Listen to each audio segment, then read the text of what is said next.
The purpose of our lives is to be happy. The art of happiness.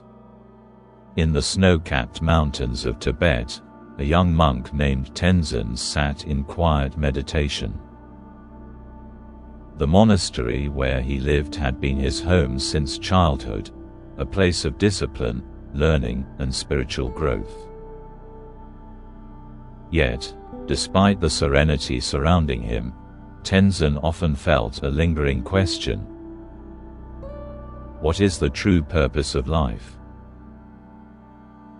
One day, Tenzin mustered the courage to ask the Dalai Lama, who had come to visit their monastery. As the revered leader entered the temple, his warm smile and gentle demeanor seemed to light up the room. Tenzin bowed respectfully and asked, "Your Holiness, may I ask you something?" The Dalai Lama nodded, gesturing for Tenzin to speak. "What is the ultimate purpose of our lives?" Tenzin asked earnestly, his voice tinged with both curiosity and uncertainty.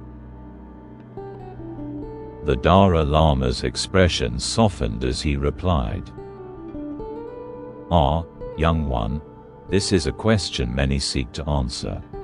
Sit with me, and I will tell you what I have come to understand."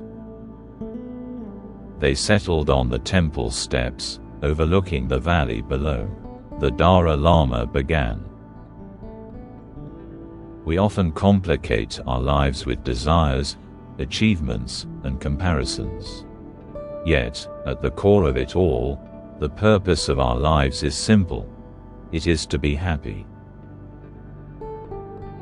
Tenzin furrowed his brow. "But, Your Holiness, is happiness not fleeting?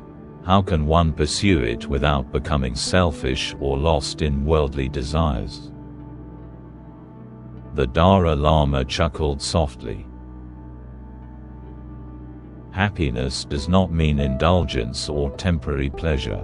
True happiness comes from cultivating compassion, kindness, and contentment. It is found in the balance of loving yourself and serving others. He pointed to a shepherd tending his flock in the valley. "See that man? He finds joy in his simple work because he cares for his sheep and values his life's rhythm.